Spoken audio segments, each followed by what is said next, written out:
Hello everyone, and welcome to my latest video. Now, if you come here from my shorts, which I will have had uploaded along with this video, you're going to see quite a bit of information being thrown at you. I'm not a fan of the Game Awards. I believe that a lot of the time they get it wrong, and they've been doing their Game of the Year since 2014, and I believe on almost every single occasion they have gotten it wrong when it comes to winners, nominees, or what should have been there. What I will be doing in this video is that I will be going from 2014 all the way through to my opinions on what might happen with this year's Game Awards for 2025. I will be going through the winners of the Game of the Year award, the nominees. I'll be stating what my choice from their nominees would have been. Then I'll dive into my ideal nominees and my ideal winner, the game that I absolutely believe should have been Game of the Year. A lot of the time they will coincide with each other. My nominees might include the actual Game of the Year winner, but my choice will not be that. You'll see what I mean as we go forward. If you like this video, please let me know.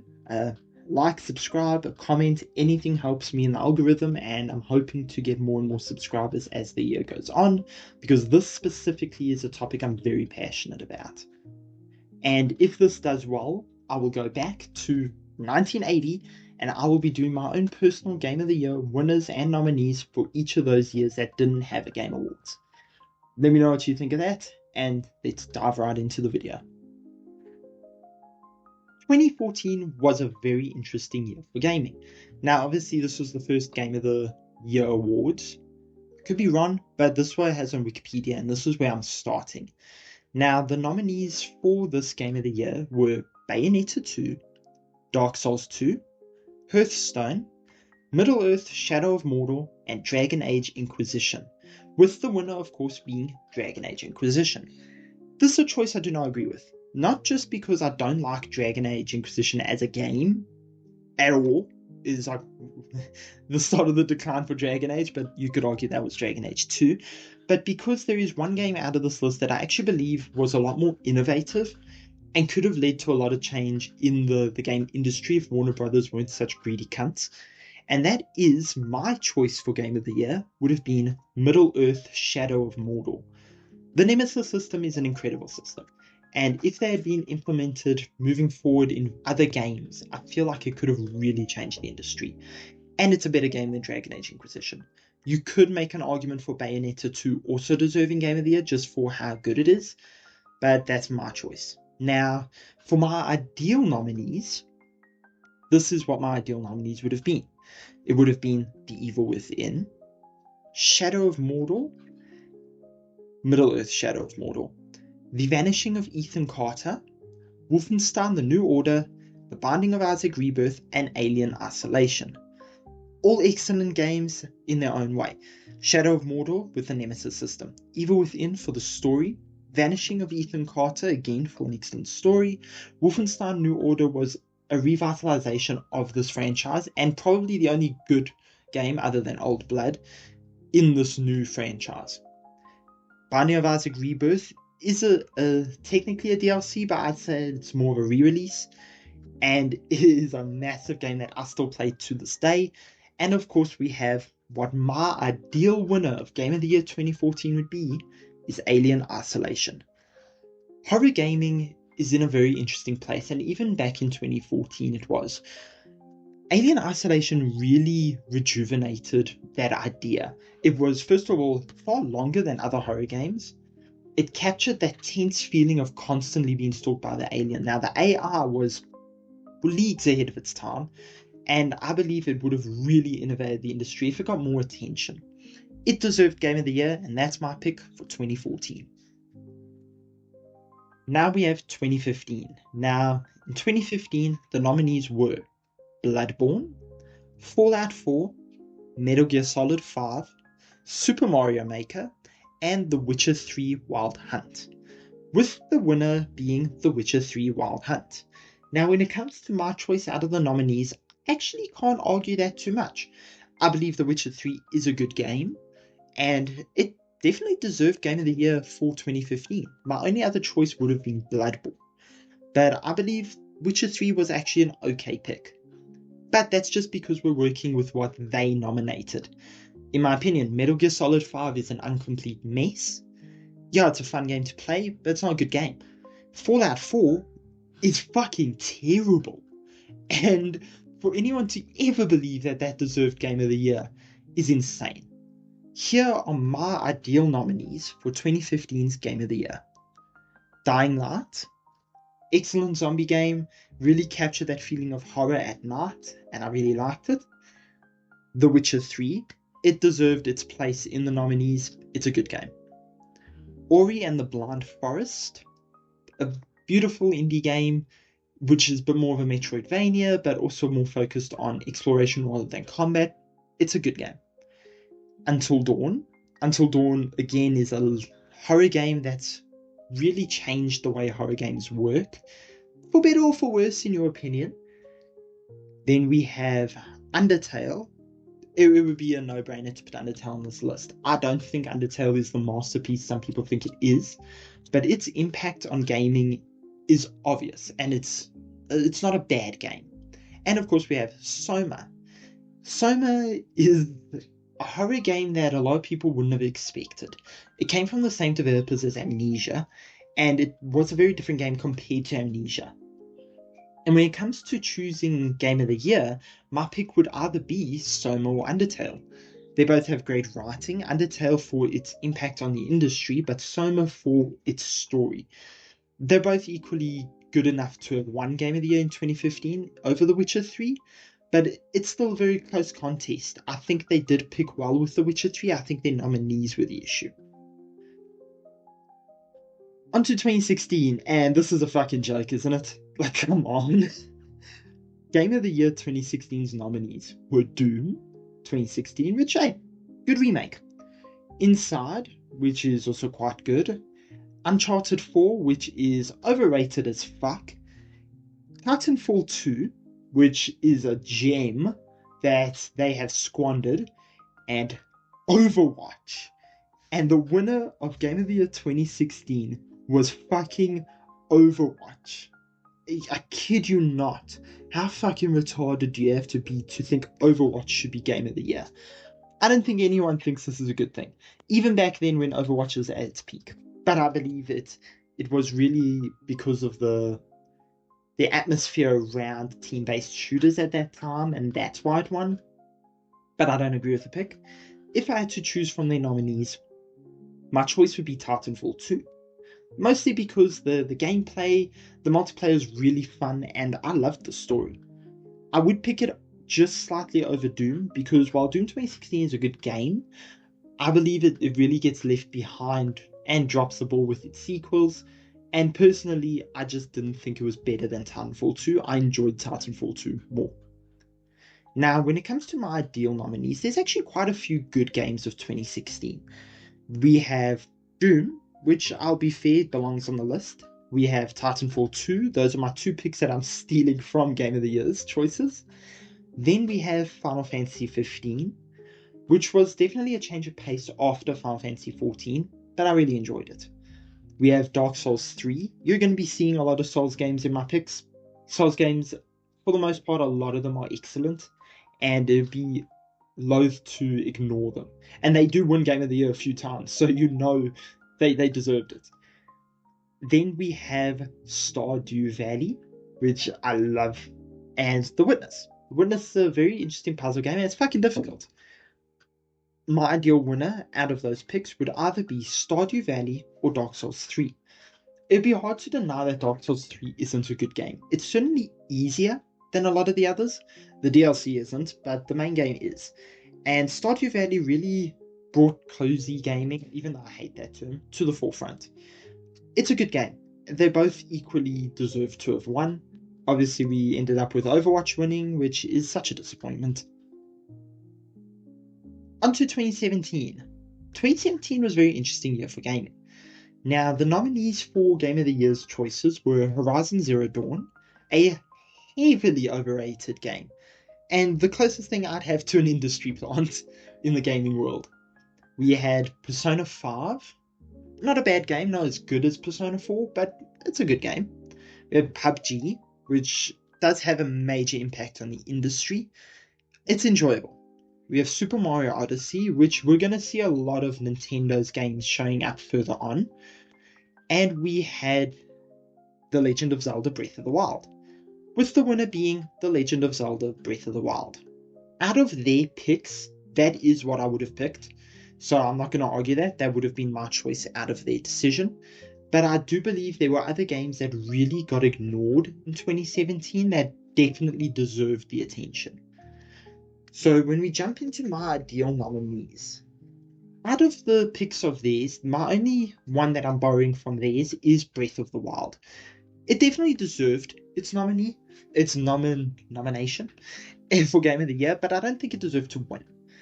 My other picks would be Nier Automata, a very good sequel to Nier, which is a game that's slept on. Might feature in my other Game of the Year lists if I do ones for below 2014. We have Neo, very good Souls-like, but it gets overlooked a lot. We have Observer, which is a very interesting game. Like, I am going off of games that I have played. Let me just specify that. My nominees that I choose are ones that I have personally played. If a game came out that year and I didn't play it, it's not going to be on the list. And then we have Prey, Arcane's... I can't call it their magnum opus because that's Dishonored, but it is a very good game.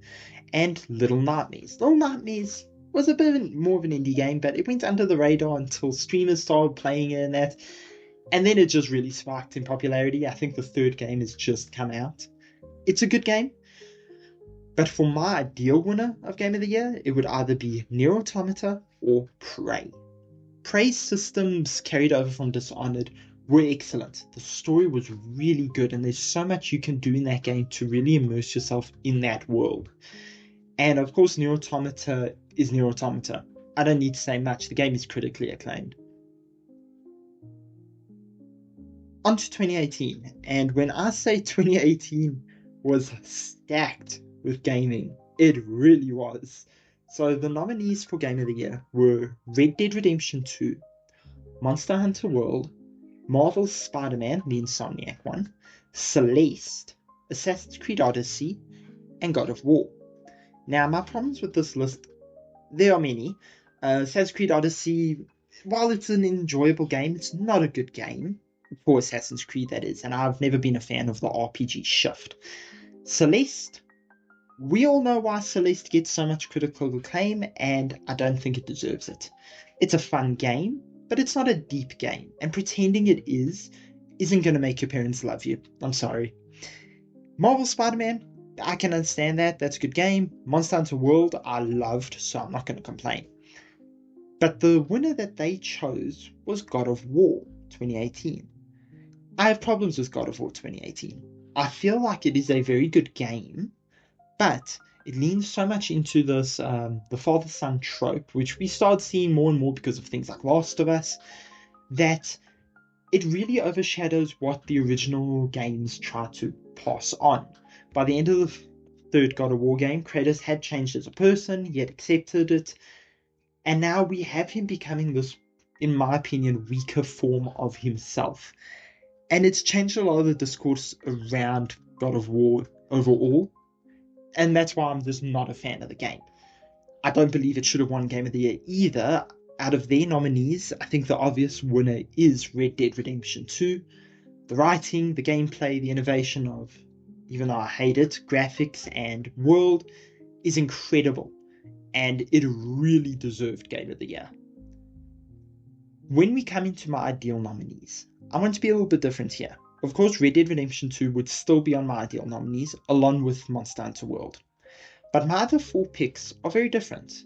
I would have Frostpunk, one of the best city management games I've ever played. I would have Subnautica. I would have Subnautica, which is an excellent ocean horror game. But it's also like a survival game. I could still put it under horror, man. You don't know how it is to land in the dead zone. A Way Out, which I think did something very interesting with your multiplayer gaming, and Hollow Knight. I'm biased, so I'm just going to come out and say it. I believe Hollow Knight deserves it. The lore, the world building, the gameplay, even the bosses, the music. It's an excellent game. And obviously, without RDR2, I would pick Hollow Knight. Now, onto 2019, the period between 2018 and like 2022 was full of really fucking good games. Now, the nominees for 2019 were Control, which is from the same devs as Alan Wake. I think it's a good game, a little bit overrated, but it's a good game. Death Stranding from Kojima, everyone's favorite director to Sim 4, which I did not enjoy. Resident Evil 2's remake, and that's something I'm going to point out, that I do not like remakes. They don't really add much, and I don't believe they belong on the thing of like Game of the Year. It's for innovation, it's for games that are really good, and Resident Evil 2's remake is good, but the original game does exist. Super Smash Bros. Ultimate, which is just Super Smash Bros., but with more characters, and The Outer Worlds, which is a bad game in its own regard. For a moment when I read the list, I was like, oh, Outer Wilds, I understand that, but no, it was Outer Worlds, and no, it didn't serve it. And of course, Sekiro Shadows Die Twice. We were going to be seeing a bit more from Software, but the winner that they chose was Sekiro. And while I'm not the biggest fan of Sekiro, I can understand that, and if I had to pick from this list, that would be my pick too. Sekiro is a good game, I'm just bad at it, and I'm not really a fan of its gameplay compared to the Souls series. When it comes to my ideal nominees, however, Sekiro doesn't appear. I actually have a different Souls game. I have Jedi Fallen Order. I like what they did with the Star Wars world, and it's a very unique story that they're telling within it.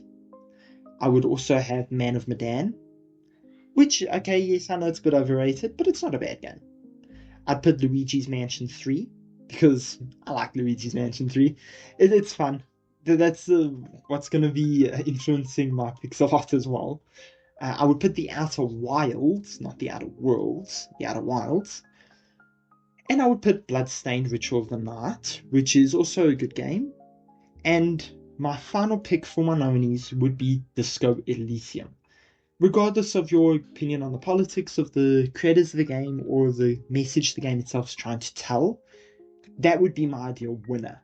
Disco Elysium is an excellently written game, and the art style of the game is also incredible. It's definitely something that would have deserved to win Game of the Year, should it have been picked by the Game Awards. On 2020, I'm going to have some spicy takes here. Okay, the nominees for 2020 were Animal Crossing New Horizons, Doom Eternal, a bad Doom game, a bad game. Final Fantasy VII's Remake. Again, see my previous opinion on remakes. Now, I know this game changes quite a bit of the game itself. It still counts as a remake, and I would not have it. Hades. Again, another overrated game. It's fun, but I don't believe it belongs here. Ghost of Tsushima, an excellent game, and, well, I'll get to my opinion on Sucker Punch later on. And, of course, The Last of Us 2. I hate The Last of Us 2. And not even from a character perspective. I believe the game itself is intrinsically written badly. And I could make videos that go on for hours and hours. I actually have a video on my channel about Last of Us 2 and how I would have rewritten it to make it better. I'm not a fan of the game, and it won Game of the Year because it was obviously going to win Game of the Year. But I don't think it deserved it. Nowhere near. The real winner, I believe, out of those picks should have been Ghost of Tsushima. The characterization of Jin Sakai, and especially when you come to like the ending fights of that game, are incredible. The game has its flaws, but out of this list, I definitely believed it should have won. When it comes to my ideal nominees, they're quite different. Of course, Ghost of Tsushima is still there, but I have a few others that aren't there. Of course, I would have put Cyberpunk 2077 as an ideal nominee. The game launched with so many buggy issues, but I believe it stands on its story alone. And when I played it on release, I didn't really have that many bugs, so that wasn't a problem for me. I would have put Mortal Shell, which is a criminally underrated game, which I think has just gotten a sequel, or is getting a sequel, and it was way too short. I love that game. I put Half-Life Alyx just because the fact of being able to jump back into the Half-Life world was very interesting. I would have Risk of Rain 2. Come on, why wouldn't Risk of Rain 2 be on there? It's such a fun game. And I would have, which is actually my ideal winner, Crash Bandicoot 4. It's about time. This game is brutal. And I kid you not, it is the hardest Crash Bandicoot game by miles. It is one of the hardest platforming games I've ever played. And it's beautiful looking. It's really long. It's got so much depth to it. And it's fun. There's sometimes being fun enough is enough for a game to win Game of the Year. So that's why it would be my pick. On to 2021. Now, this video is quite long, but don't worry, we've now got only 5 more years to cover. I'm going to go through this one a little quicker. 2021's nominees were Deathloop, Metroid Dread, Psychonauts 2, Ratchet & Clank Rift Apart, Resident Evil 8 Village, and It Takes Two, with the winner being It Takes Two. I can actually completely agree with that choice because the other games on this list, while being okay, well, actually, I'd argue Deathloop's are bad compared to great. I believe It Takes Two kind of shines above the rest. So that would also have been my choice. Now, when it comes to my ideal nominees, it's a little bit different. It Takes Two would still be there. But my other nominees would be The Medium, which I think was a very interesting game. Returnal, which I really enjoyed. Inscription, because we deserve more indie games in Game of the Year. The Forgotten City, which actually started off as a mod for Skyrim and got made into its own game. And Death's Door, a cute little game where you play as a crow. My pick for my ideal winner would either be Death's Door or The Forgotten City. Both for very different reasons. Now, The Forgotten City I would have chosen for its writing, but Death's Door I would have chosen just for its gameplay. It's a really fun game. I still pick it up sometimes to just play through it again. Definitely worth a win. On to 2022. This year had a lot of games that were pretty interesting. Now, the nominees for Game of the Year 2022 were A Plague Tale Requiem, which is quite good, God of War Ragnarok, which is quite bad, Horizon Forbidden West, Industry Plant being an industry plant once again, Xenoblade Chronicles 3, which I'll be honest, I haven't played, so I can't criticize that one too much, Stray, a beautiful game where you play as a little cat, and Elden Ring. I have my problems with Elden Ring. I don't think it's as good as people say, but as a winner of Game of the Year, fair enough. I actually do agree with it. They chose Elden Ring as their winner, and if I had to choose, it would be a toss-up between Stray and Elden Ring, so I can fully understand their decision. They actually got it right this time. Now, when it comes to my personal picks, my ideal nominees, here they are. Elden Ring and Stray still appear on this list because Elden Ring, even though I don't enjoy it, and I think it's a bit overrated, is still a good game. Stray, obviously, I loved. I would also have... See, this is going to be quite a few indie games, but we have Metal Hellsinger, excellent rhythm game, Tunic, Cult of the Lamb, and Dwarf Fortress. And I don't care what anyone says, I would put Dwarf Fortress on this list. If I had to pick from this list, I would pick Tunic. Mostly because of its depth with the story, the gameplay, and even little details of having to figure out the language of the land that you're in. The little details of having to figure out like the language of the area you're in, it's very good, and I feel like a lot more games could have done something like that. Overall, I think Tunic would have been a good pick.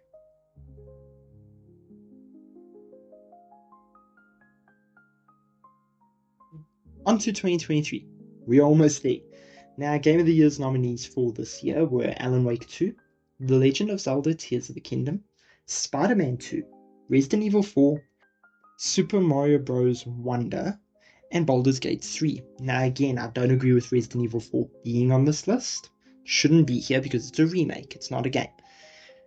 But the winner they picked was Baldur's Gate 3, and I would agree with it from those nominees. It did deserve it. It's not a bad game, not the greatest, but it's not a bad game. But my ideal nominees are very different. Now, of course, Baldur's Gate 3 would still be there, and there's not many games I played in 2023 that I really enjoyed, so I would only have 4 nominees. It would be Baldur's Gate 3, Armored Core 6, Lies of P, and Atomic Heart. I don't know why Atomic Heart wasn't in the main nominees, or Lies of P, because they both seriously should have been. But if I had to choose from my list, it would be Lies of P. It's an amazing Souls game, and I think it definitely would have deserved a Game of the Year award. I haven't played the DLC yet, but I hear it's also really good. Okay, on to the most recent Game of the Year awards. We have 2024's Game of the Year. Now, the nominations for this year were Bellatra, which is a good game, and I'm glad we actually start seeing more indie games coming up. We have Black Myth Wukong, Elden Ring Shadows of the Erdtree. Now, I shouldn't have to explain why this doesn't belong on the list. It's a DLC. It is not a full game. It is not a brand new game. It is a DLC. Otherwise, I'd have nominated things like Dark Souls 3's The Ring City, because it's an excellent DLC. But no, DLC should never be on this list. I remember there was even disputes about that back then. Astrobot, which is a Little Big Planet clone. Yeah, that's it. And Metaphor ReFantazio, which is a very good game. If they picked any of these others, I would have understood it. But the pick for that year was Astrobot. And I don't think it deserved it. It's a fun game, but I really don't think it deserved to have won. If I had to pick a winner for the list, it would either be Metaphor ReFantazio or Black Myth Wukong. Both excellent games in their own regard, and both more deserving than Astrobot. When it comes to my personal choices, however, these games that I am shocked didn't end up in the nominees. Obviously, I would still have Black Myth Wukong and Metaphor in my list, but for the other 4 nominees, I would have also had Bellatra, and then Stalker 2, because what the fuck? Helldivers 2, because again, that is a massive game which was critically acclaimed, and of course, Warhammer Space Marine 2. I have no idea why this game was not put onto their nominees. And when I had to pick my own personal winner for that year, it would be Warhammer Space Marine 2. I don't see why it wouldn't have been added to their list. And in my opinion, it really deserved it. Is it because it came out too late in the year? I don't think so. That is something that might be a case for my picks in this, but we'll see. Either way, I think that would have been a much better pick for Game of the Year.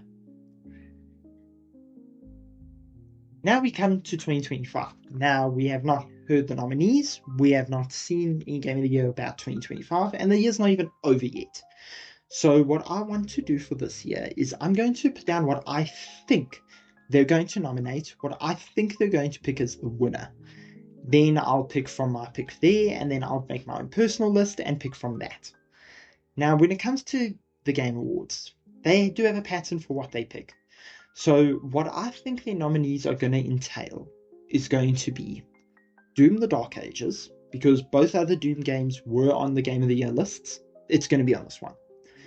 Expedition 33, which might be a toss-up. I don't know if they'll have that on their list, but they might. Monster Hunter Wilds, because again, it was well received. Hades 2, for the exact same reason. Assassin's Creed Shadows, because of all the drama around Ubisoft, this is a toss-up, but I feel like they are tucked enough to put it on there. Kingdom Come Deliverance 2, because from what I've heard, it is a good game, does have its flaws, but I feel like it is definitely going to be there. And of course, Ghost of Yotei. Now, I've already made my opinions of that game clear on the channel, and I personally do believe that Ghost of Yotei will win Game of the Year. Not because it deserves it, but because that is what they will pick. It'll either be that, or they'll pick Assassin's Creed Shadows. I'm fucking telling you. It's going to be hilarious. Out of their list, and this again is just theory, but I would pick Expedition 33. It's a much better game than the others there. And Ghost of Yotei wouldn't deserve it, even though it's most likely going to be the winner. If I had to make my own personal list based off of the games I've played this year, and the one that I enjoyed, I would still have Monster Hunter Wilds on the list, because I love Monster Hunter.